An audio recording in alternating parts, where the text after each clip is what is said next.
Since when do they let broke walk up to the big girl counter?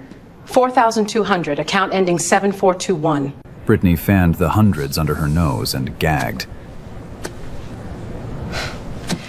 Girl, this cash smells like the block it came from. She flung the whole stack, bills scattered across the marble like trash. Now crawl back to the check cashing place. 12 people heard every word. With the rest of your kind. Nobody moved. Adrian didn't pick up a single bill. She just stood there, perfectly still, while the manager walked to his computer and pulled up her account. He got 3 lines in. His mouse stopped moving. His face went white. What he saw on that screen didn't just end Brittany's career. It shut down the entire branch.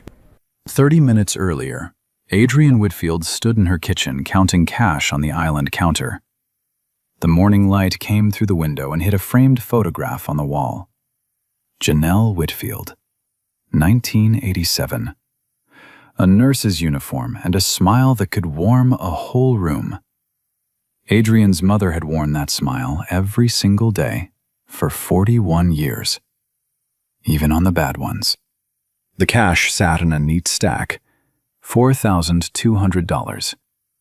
Next to it, a notarized appraisal from Holloway Jewelers.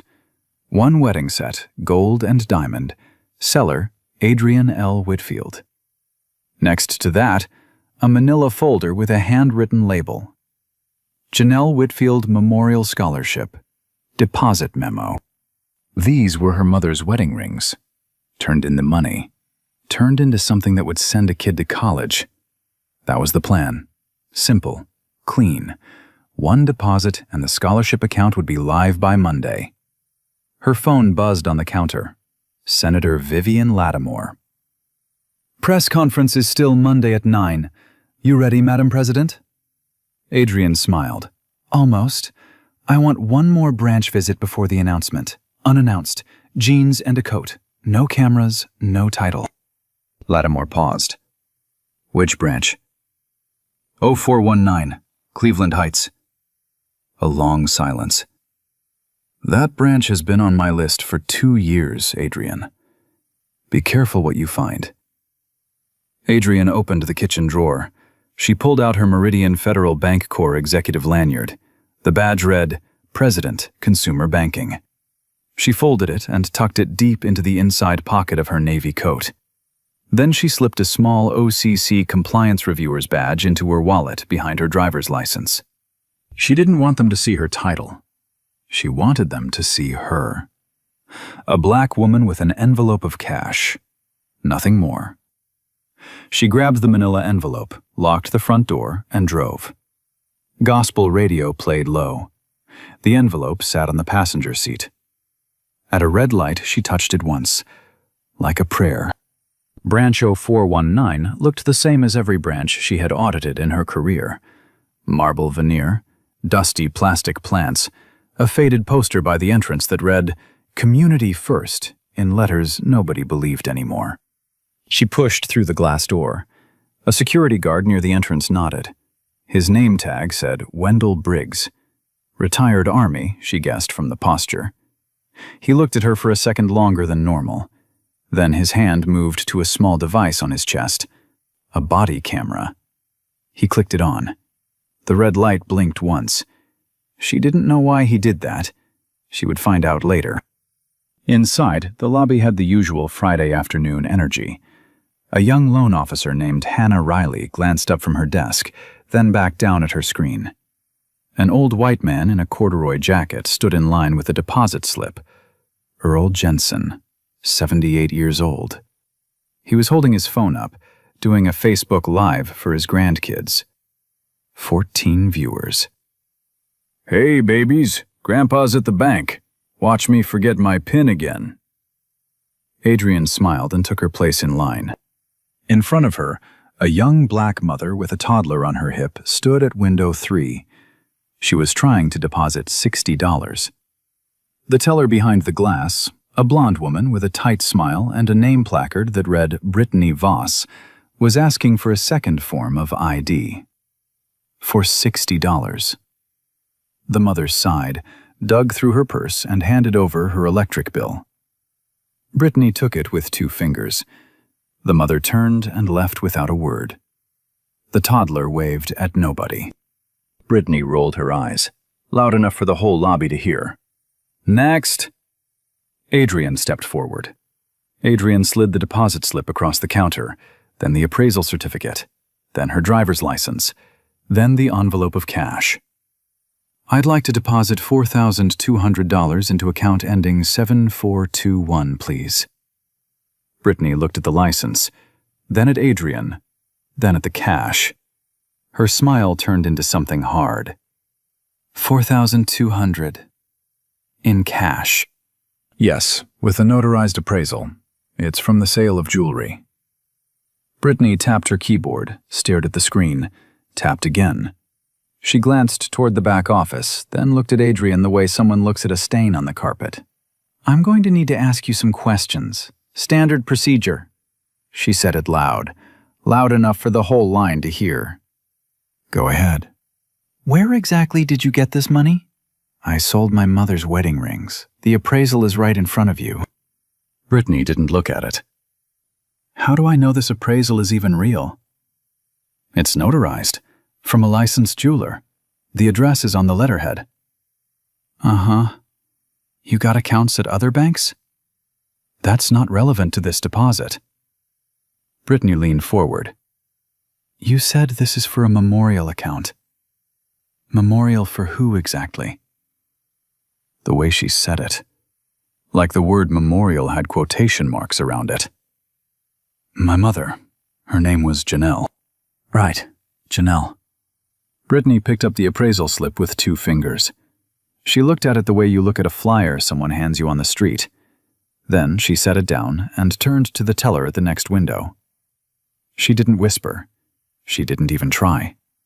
"Ange, can you tell Greg we got another one?" Another one. The words landed on the lobby like a brick through glass.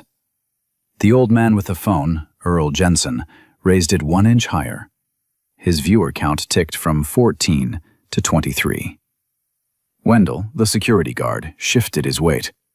His body camera now had a direct line to window 3. Hannah Riley, the loan officer at the side desk, looked up. Her hands stopped typing. Adrian's voice stayed level.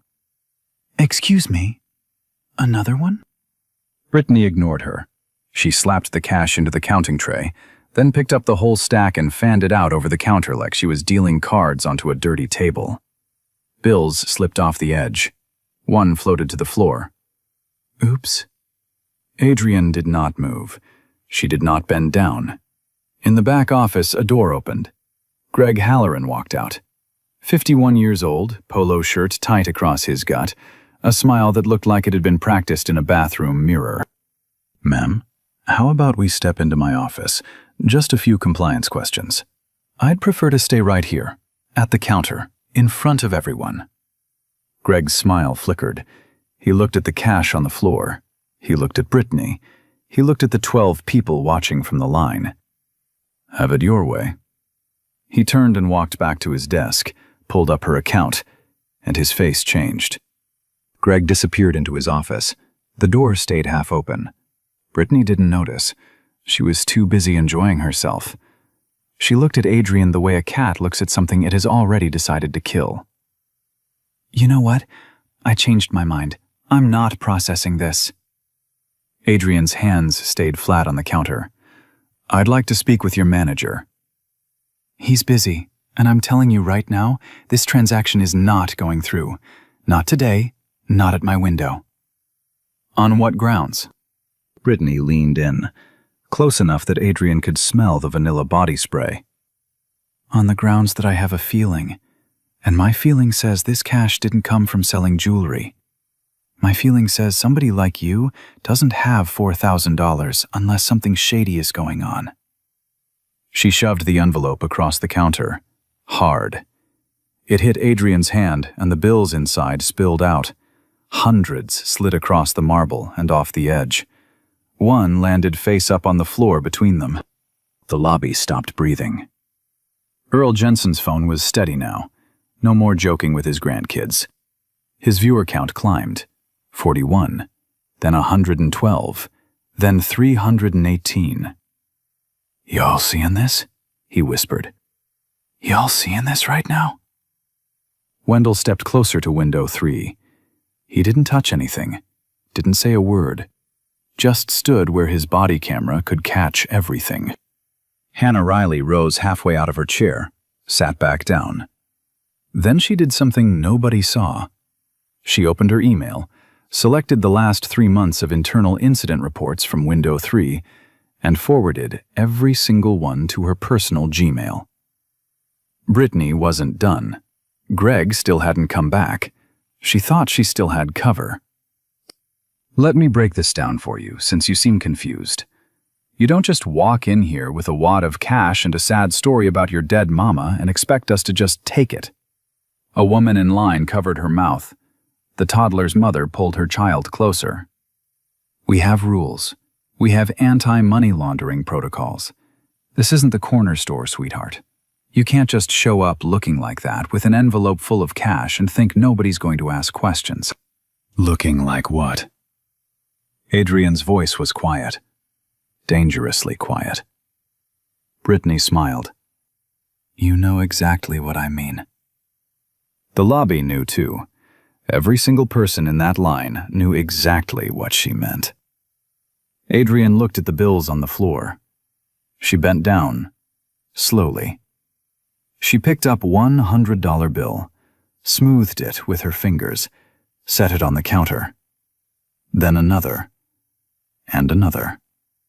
Bill by bill, in perfect silence, while every person in that lobby watched. "I am picking up my mother's wedding rings off your floor, Brittany. That is your name on the placard, and every single person in this room is going to remember exactly what that looked like." Earl's viewer count jumped. 1,140, then 4,300, then 11,800. His hand trembled, but the phone stayed still. "Lord have mercy," he whispered. "My grandbabies are not going to believe this." The young mother with the toddler started crying. Quiet tears. She didn't even wipe them. She just held her child and watched. Then the back office door swung open. Greg Halloran stood in the doorway. He was not smiling anymore. His face had no color left in it. His hand gripped the door frame like it was holding him upright. "Brittany, my office, now." She spun around, still riding the high. "Greg, relax. I'm handling it. She's—" "Now!" The word cut the air. Not loud, not angry. Terrified. Brittany blinked. She looked at Greg's face. Something was wrong. Something she couldn't place. She opened her mouth, but nothing came out. She walked to the office. The door closed behind her. The lobby stood frozen. 12 people, 3 cameras, 1 live stream with 11,800 viewers, and a timestamp that read 3:21 p.m. Eastern Standard Time. And somewhere behind that closed door, Greg Halloran was staring at a screen that had just rearranged his entire understanding of who was standing at window 3. His hands were shaking, and Brittany had no idea why. Not yet. Behind the half-closed door, Brittany was still talking. "Greg, I don't see what the big deal is. She walks in here with a fat envelope of cash and some story about her dead mother's rings? Come on, you've seen this before. I was doing my job." Greg wasn't looking at her. He was looking at the screen. "Read it." "Read what?" He pointed at the monitor. His finger was trembling. Brittany leaned in. The screen showed the standard customer profile: name, address, account tier, photo ID on file, internal flags. Account holder, Whitfield Adrian L. Customer tier, private wealth, tier 0, executive. Internal flag number 1, do not question transactions, refer to regional compliance. Internal flag number 2, employee of record, Bancorp Holdings. Internal flag number 3, OCC liaison, branch audit program active. And a photo. Adrian in a dark suit standing beside the CEO of Meridian Federal Bank Corp. Taken at the Treasury Department. Brittany's mouth opened. No sound came out. Greg's voice was barely a whisper. That woman you just threw cash at? That's the new president of consumer banking. She starts Monday. She is our boss's boss. Brittany grabbed the desk. The press release didn't have a picture. There's a picture on the internal portal, Brittany. We had a mandatory training email about her on Tuesday. You signed the acknowledgement. The color drained out of Brittany's face like water from a cracked glass. She sat down without meaning to. The chair rolled back and hit the wall. Out in the lobby, Adrian was calmly stacking the last of the hundreds back into the manila envelope. Her movements were slow, deliberate. She wasn't performing. She was letting the silence do its work. Then she reached into her coat pocket, pulled out the lanyard, laid it flat on the counter. The badge faced up. Adrian L. Whitfield, President, Consumer Banking, Meridian Federal Bank Corp. She didn't say a word. She didn't need to. Hannah stood up at her desk. Her hand went to her mouth. Oh my God. A man in line leaned forward and squinted at the badge. Wait, that's the Adrian Whitfield? From the Treasury? Earl Jensen zoomed in with his phone. His live stream viewer count jumped. 11,800 to 26,400. His voice cracked. Lord have mercy. Babies, I think this woman is somebody. Through the cracked office door, Brittany could see the lanyard on the counter. She could see the gold letters on the badge. She could see the lobby staring at it. Her knees gave out. She stayed in the chair. Greg picked up the desk phone. His voice broke halfway through the sentence. This is Halloran, branch 0419. I need regional. Right now. We have a situation. By 3:29 p.m., a viewer had clipped the moment Adrian set the lanyard down, posted it to TikTok. By 5 o'clock that evening, it had 2.1 million views, and Adrian was already looking at Greg through the open door. She said one sentence. My deposit will be made. And then we're going to talk about the 17 other women I've already heard from. 17 other women. Brittany didn't even know what that meant yet, but she was about to. The first call came at 3:42 p.m. Regional Vice President Doug Pritchard pulled into the branch 0419 parking lot, driving 15 miles over the speed limit. His suit jacket was misbuttoned. His tie was crooked. He walked through the glass doors like a man entering a building he expected to be on fire. Ms. Whitfield, let's step into the conference room, somewhere private. Adrian didn't move from the counter. I'll stay right here, Doug, at the window where it happened. Pritchard opened his mouth, closed it, nodded. By 3:55 p.m., the communications department at Meridian Federal Bank Corp headquarters had drafted a statement. Adrian read it on her phone while standing at window 3. An isolated incident involving one teller's poor judgment does not reflect our values. Appropriate action is being taken. She handed the phone back to Pritchard. Rewrite it, and lose the word isolated. By 4:10 p.m., Brittany Voss was placed on administrative leave with pay. She walked out the side door of the branch with her purse over her shoulder and her eyes on the ground.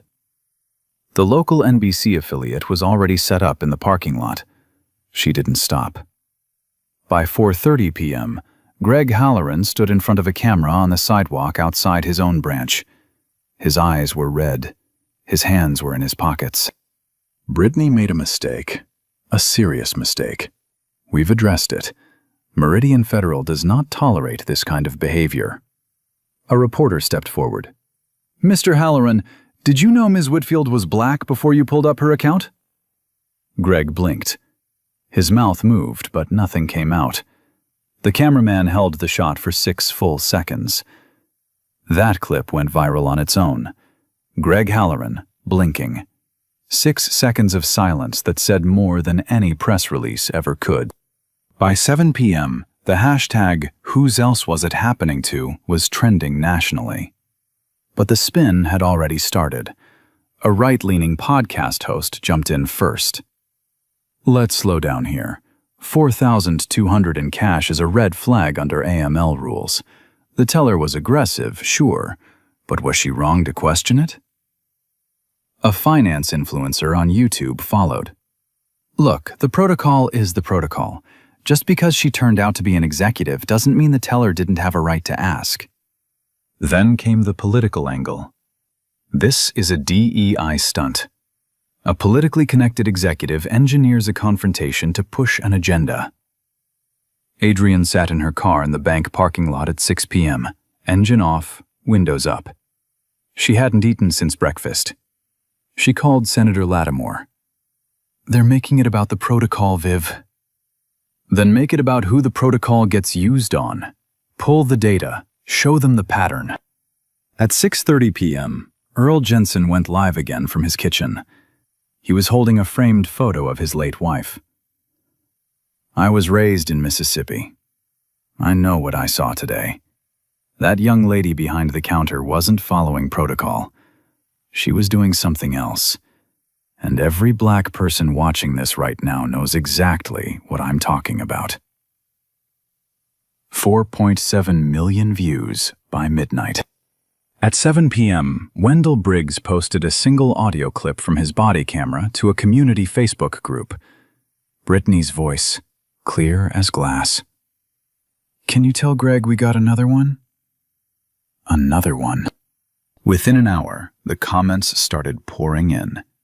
11 women, 2 men, 8 of them black, 2 Latina, 1 Vietnamese, 1 elderly white woman who had tried to deposit her Section 8 voucher refund.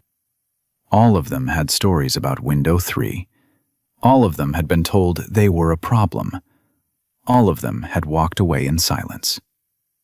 Until now. At 7:45 p.m., Hannah Riley sat on the floor of her apartment with a glass of wine and her laptop open to her personal Gmail. She stared at the 3 months of internal incident reports she had forwarded to herself that afternoon. 47 reports. 1 window, 1 teller. She had seen the numbers before, but tonight, for the first time, she saw the pattern. She opened a new email, typed the address she had found on the Bancorp internal directory. Subject line, Branch 0419. "Ms. Whitfield, I work at the branch. I have something you need to see." She stared at the screen for a long time. Then she hit send. That email would change everything. But Adrienne wouldn't open it until morning. 6 o'clock Saturday morning. Adrienne sat at the same kitchen island where she had counted her mother's cash 24 hours earlier. But the island looked different now. 3 laptops open, 2 phones charging, a yellow legal pad with handwriting so tight it could have been typed. The OCC compliance badge clipped to the collar of her sweatshirt. Senator Lattimore was on speaker. "OCC is already drafting a matter requiring attention. You won't even have to push. But Adrienne, if you want this to stick, you need to bring the pattern, not the story. The pattern." "I know." She opened her personal email first. Hannah Riley's message sat at the top. Subject line, Branch 0419. She clicked it. Inside was a folder, 47 internal incident reports, 3 months, 1 branch, all from Window 3. Adrienne opened them one by one. She started a spreadsheet, color-coded, column by column. Name, date, transaction type, amount. Race noted on the report where available. Outcome. It took her 2 hours to get through all 47. When she was done, she leaned back in her chair and stared at the screen. Customers flagged for additional verification. 73% Black or Latino. Cash deposits over $2,000 questioned. 89% Black or Latino. Customers asked for a second form of ID for deposits under $200. 100% Black or Latino women, every single one. And window 3 specifically, Brittany Voss's window. It accounted for 81% of all informal hold tickets in the entire branch. Adrian built a chart. Simple bar graph. The bars weren't even close. It looked like a before and after photo of something broken. But branch 0419 was only the beginning. She logged into the Bancorp regional portal using her incoming executive credentials. The system didn't know she hadn't officially started yet. The access was already live. She pulled the informal hold data for every branch in Ohio, Pennsylvania, and West Virginia. The same pattern, over and over. Branch 0211, Cleveland East. Branch 0376, Akron Goodyear. Branch 0418, Cleveland Heights South. Branch 0512, Toledo. 17 branches total, all with statistically impossible informal hold rates targeting Black customers. She went deeper, pulled the email archives. April 11th, 2023. Greg Halloran to Doug Pritchard. Brittany's a little aggressive on AML, but she catches stuff. We'll counsel her. No counseling was ever documented. September 2nd, 2023. Anonymous internal complaint about window 3. Filed, reviewed, closed. No action. February 19th, 2024. Doug Pritchard to corporate compliance. Branch 0419 numbers look fine. No action recommended. August 30th, 2024. Customer complaint number 2241. Escalated. Closed with a $50 goodwill credit. And a letter. Adrian opened the letter. It was a non-disclosure agreement. They had paid the woman $50 and made her sign away her right to talk about what happened. $50. To shut a Black woman's mouth. Adrian's hands tightened around her coffee mug. She set it down before she cracked it. Then she found the money trail. A line item in the regional budget. Customer accommodation credits. $214,000 over 3 years. She pulled the detail. 91% of the credits went to Black customers. All of them from branches on her list. All of them paired with NDA letters. They had built a system, not just a culture, not just a bad attitude, not just one teller with a problem. A system. Flag the customer, question the cash, create a complaint, close the complaint, pay the customer off, make them sign, move on to the next one. At 8 o'clock, she called the OCC directly. The federal review she had been quietly co-leading for 6 months went formal. Subpoenas for footage and records from all 17 branches. By end of day. At 10 o'clock, Hannah Riley knocked on Adrian's front door. She was carrying a box of printed binders, 47 reports, color-coded, indexed, sticky notes on every page. Her hands were shaking. Ms. Whitfield, if they find out it was me, they will find out, and you will be protected, and you will be the reason this stops. Hannah's eyes filled up. Adrian poured her a cup of coffee and pulled out a chair. At 11:30, Adrian sat down with a Washington Post reporter. She didn't release the chart, didn't mention the budget line item, didn't show the NDA letters. Lattimore had told her the night before. You drop the receipt on camera, in the hall, not in print. Make them watch. By 2 o'clock Saturday afternoon, the story had jumped beyond Adrian entirely. A retired Black federal judge posted on Facebook, "This happened to me at branch 0376 in 2022. I assumed it was just me." An ER nurse in Toledo. Branch 0419, 2023. They told me my paycheck looked suspicious. I'm a nurse. I work 60 hours a week. A Black college freshman at Ohio State. They wouldn't cash my financial aid refund check. My white roommate walked in 10 minutes later with the same check from the same school. Cleared in 2 minutes. The hashtag Window3 started trending on its own. The story wasn't about Adrian anymore. It was about everyone who had stood at that counter and been made to feel like they didn't belong. Then, at 4:17 p.m., Adrian's phone buzzed. Unknown number. One text. Stop, or Monday gets very ugly for you. She stared at the screen for a long time. She didn't tell Hannah. She didn't call Lattimore. She screenshot the message, forwarded it to the OCC investigator, and set the phone face down on the counter. Somebody was scared. Good. Sunday morning. The counter-narrative hit like a coordinated strike. An anonymous source leaked a story to 3 outlets at once. The headline was almost identical on each one. Meridian Federal's new hire, executive or activist. The article called Adrian's appointment a diversity quota. No named sources, no evidence, just the implication, repeated enough times to feel true. Then the doctored screenshot surfaced. An email supposedly sent by Adrian to a junior staffer at the Treasury Department. Rude, dismissive, the kind of tone that makes people say, "See, she's no better than anyone else." It spread through Twitter in under an hour. A former Treasury colleague debunked it within 2 hours. The font was wrong. The email header used a format the department had abandoned in 2019. But by then the damage was already out there.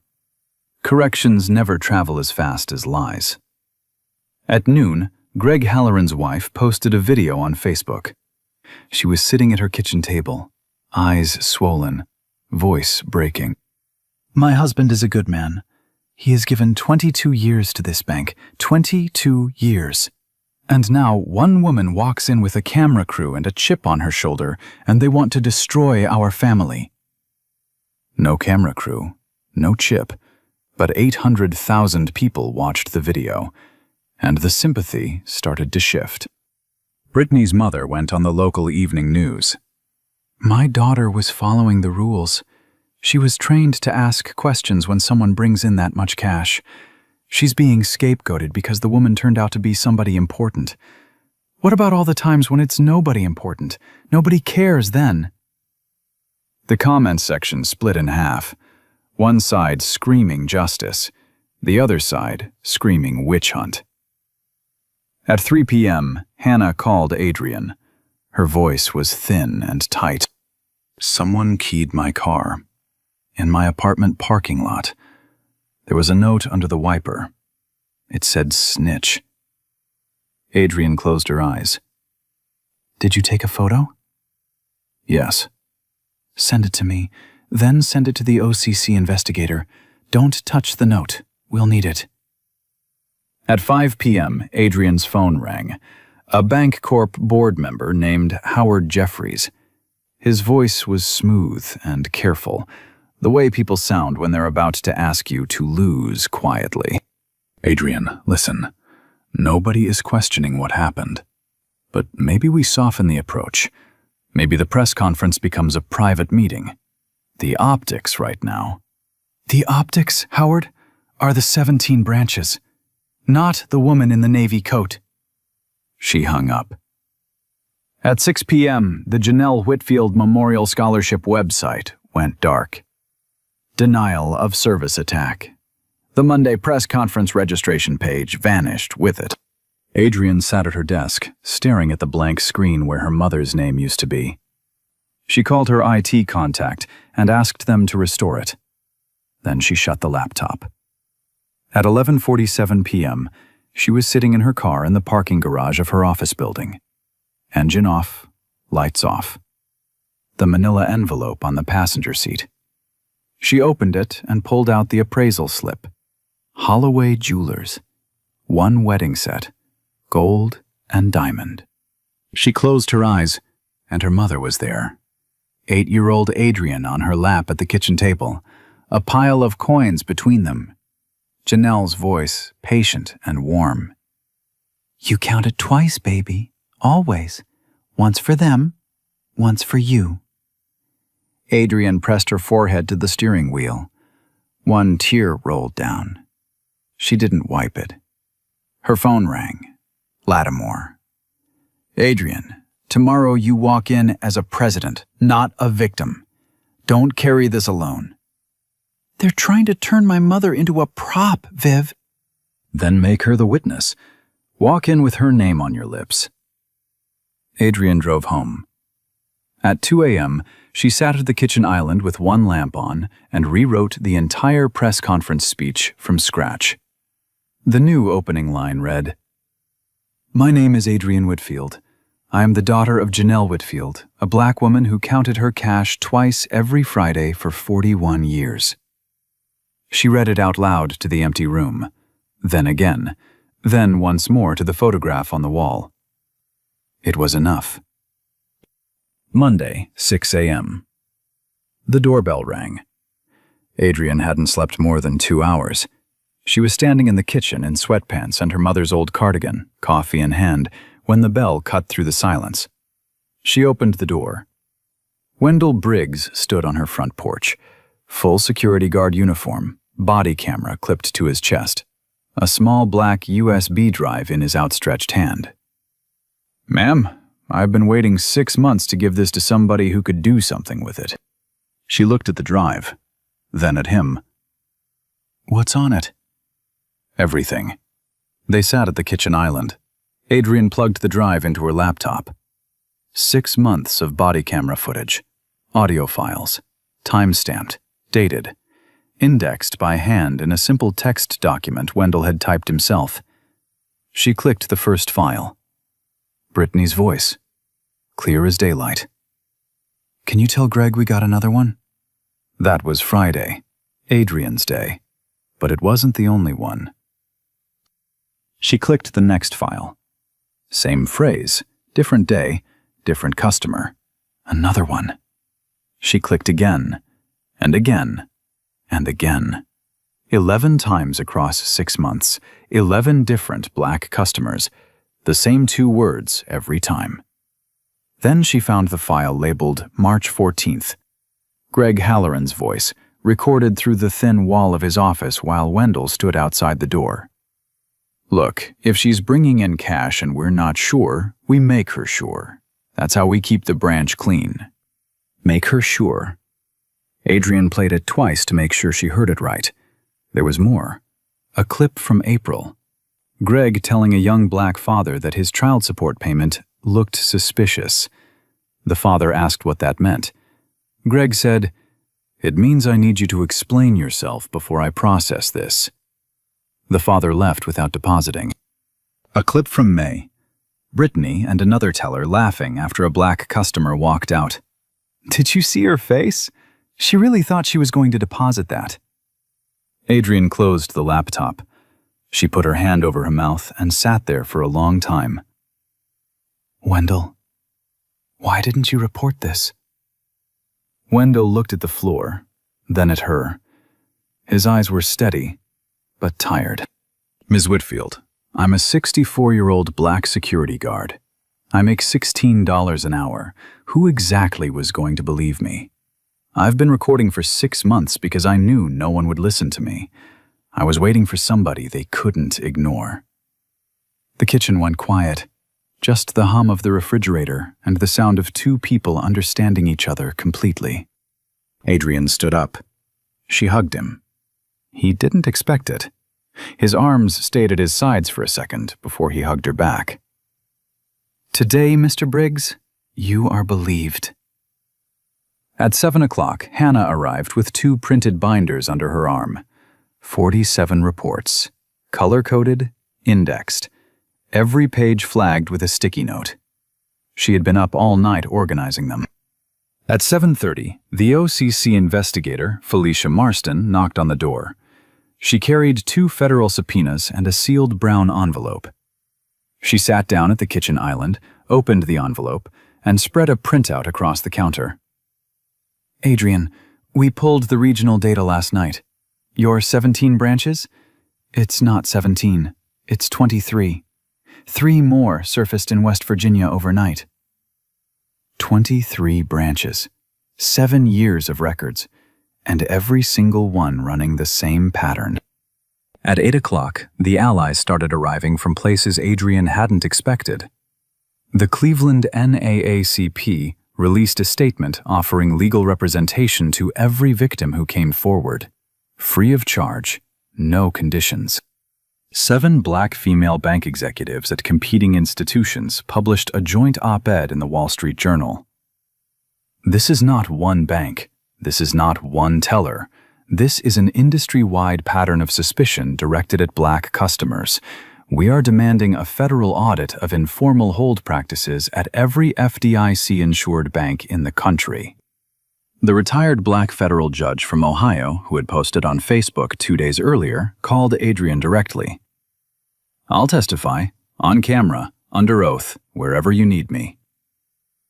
Earl Jensen showed up at the press conference venue at 8:15, carrying a piece of cardboard with black marker on it. The sign read, "77 years old. I saw it. I believe her." By 8:30, Adrian was dressed. Simple charcoal suit, white silk blouse, her mother's small gold cross at her collar, the manila envelope in her hand. She stood in front of the bathroom mirror and looked at herself for a long time. Then she answered the question that had been hanging since the opening seconds of this story. 3 cameras had been rolling on Friday afternoon. Camera 1 was Earl Jensen's Facebook live stream. Camera 2 was Wendell Briggs's body camera. Camera 3 was the branch's own dome security camera, which Adrian, as incoming president, had every legal right to subpoena. But there was a 4th. Hannah Riley, sitting at her loan officer desk, had quietly hit record on her phone the moment Brittany said, "Another one." A backup recording nobody knew about. A second angle that matched the body camera audio perfectly. Triple verified, cross-referenced, federally indexed. The receipts were airtight, and in 1 hour, the whole country was going to see every single one of them. Adrian picked up the manila envelope, touched the corner of it, whispered to nobody and everybody at the same time. "Okay, Mama, let's go." She walked out the front door. The press conference was 60 minutes away, and Brittany Voss had just taken a seat in the back row of the press hall. Nobody knew she was there. Not yet. 8:55 Monday morning. The sidewalk outside Meridian Federal Bank Corp headquarters in downtown Cleveland was already packed. 400 people at first count. By 9:15, it would be 1,400. By 9:30, the crowd would spill off the sidewalk and into the street. Police would close the block. Helicopters would circle overhead. The signs came in every shape and color, hand-painted on cardboard, printed on poster board, scrawled in marker on the backs of grocery bags. Window 3 is every window.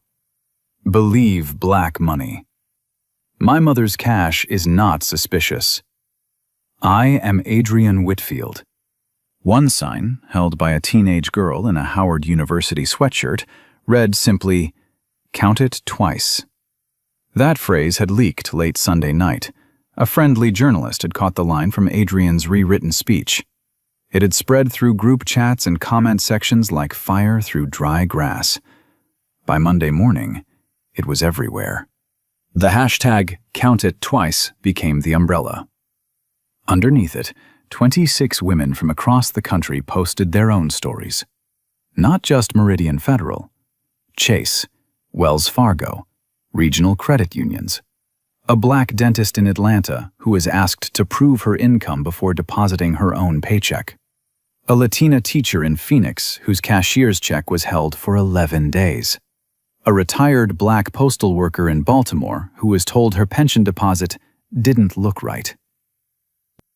The story had jumped the brand. This wasn't about one bank anymore. It was about every counter in every lobby in every city where someone who looked a certain way was treated like a threat. The mayor of Cleveland called for a municipal audit of bank licenses by 9 o'clock. 3 United States senators issued statements before 10. One of them was a Republican from Ohio. His statement said, "This isn't partisan. This is American." Inside the headquarters, the Bancorp board convened an emergency session. 3 directors resigned before the meeting started. The official reason was to focus on family priorities. The real reason was that the lawsuits were coming and they wanted their names off the letterhead before the subpoenas arrived. The CEO of Meridian Federal Bank Corp., Maxwell Reinhold, stepped in front of cameras at 9:10. His statement was 4 sentences long. No hedging, no spin. What happened at Branch 0419 was not an isolated incident. It was a failure of leadership, culture, and oversight. We will not be defended. Adrienne Whitfield is leading the correction, and I serve at her direction on this matter. It was the rarest thing in corporate America, an apology without a but. At 9:12, a 19-year-old black college student named Talia Moss walked into Branch 0418 in Cleveland Heights South with a camera crew behind her. She placed a financial aid refund check for $1,100 on the counter. The teller looked at the cameras, looked at Talia, cashed the check in 90 seconds. Talia turned to the lens. "It took a national scandal to cash an $1,100 check. Imagine what it takes when nobody's watching." 11 million views by noon. In the back row of the press hall inside Meridian Federal Headquarters, Brittany Voss sat with her phone in her lap. She started a live stream of her own. "I'm being scapegoated. The rules are the rules. I did what I was trained to do." 4,000 hostile comments in 12 minutes. Her own union representative sent a single text. "Stop posting." Outside, the crowd grew louder. Adrienne's car pulled up to the side entrance. She stepped out. The chanting started before her feet hit the pavement. "Count it twice! Count it twice! Count it twice!"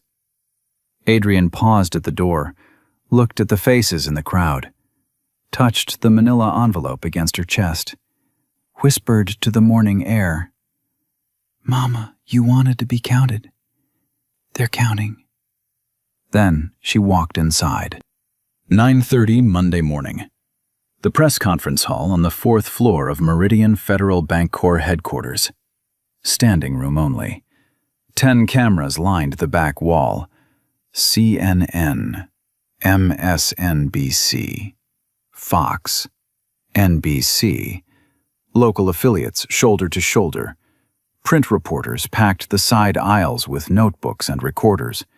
The room hummed with the low buzz of people who knew they were about to witness something, but didn't yet know what.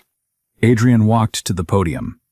She laid the manila envelope on the lectern, the same envelope from Friday, the same one she had carried from her kitchen to the car to the counter to the floor and back again. The front row recognized it. A murmur rolled through the hall. She adjusted the microphone, looked out at the room, found Earl Jensen standing against the far wall, his cardboard sign tucked under his arm. Found Hannah Riley in the second row, hands clasped tight in her lap. Found Wendell Briggs near the exit, body camera on, red light steady. Then she began. "My name is Adrienne Whitfield. I am the daughter of Janelle Whitfield, a black woman who counted her cash twice every Friday for 41 years. The screen behind her lit up. A photograph of Janelle in her nurse's uniform, 1987. The smile that could warm a whole room. Today was supposed to be the announcement of my appointment as president of consumer banking at Meridian Federal Bancorp. It is still that, but it is also something else." She paused, let the silence build. On Friday afternoon at 3:14 p.m. Eastern Standard Time, I walked into Branch 0419 and attempted to deposit $4,200 in cash. The proceeds from the sale of my late mother's wedding rings, into a memorial scholarship account bearing her name. The screen changed. Earl Jensen's live stream. the timestamp glowing in the corner, 3:14 p.m. I was questioned, I was insulted, and my mother's money was thrown across the counter and onto the floor like it was garbage. The screen changed again. The image froze on the moment the bills were mid-air, scattered across the marble, a child's shoe visible in the corner of the frame. The room gasped. Someone in the third row whispered, "Oh my God." Adrian let the image sit for 5 full seconds. Then she continued. This was not a mistake. This was not one teller having a bad day. This was a system. The screen shifted. A map. Red pins. 23 of them spread across Ohio, Pennsylvania, and West Virginia. 23 branches, running the same pattern, for 7 years. The screen changed. The bar chart, 73%, 89%, 100%. The bars so lopsided they barely looked like they belonged on the same graph. Black and Latino customers flagged for additional verification at a rate of 7 to 1. The screen changed. Greg Halloran's email. Brittany's a little aggressive on AML, but she catches stuff. We'll counsel her. Known to regional management. Documented. And buried. The screen changed. The budget line item. Customer accommodation credits. $214,000. Settled quietly, using the bank's own money, paired with non-disclosure agreements designed to buy silence for $50 at a time. A reporter in the front row set her pen down. She stopped writing, just watched.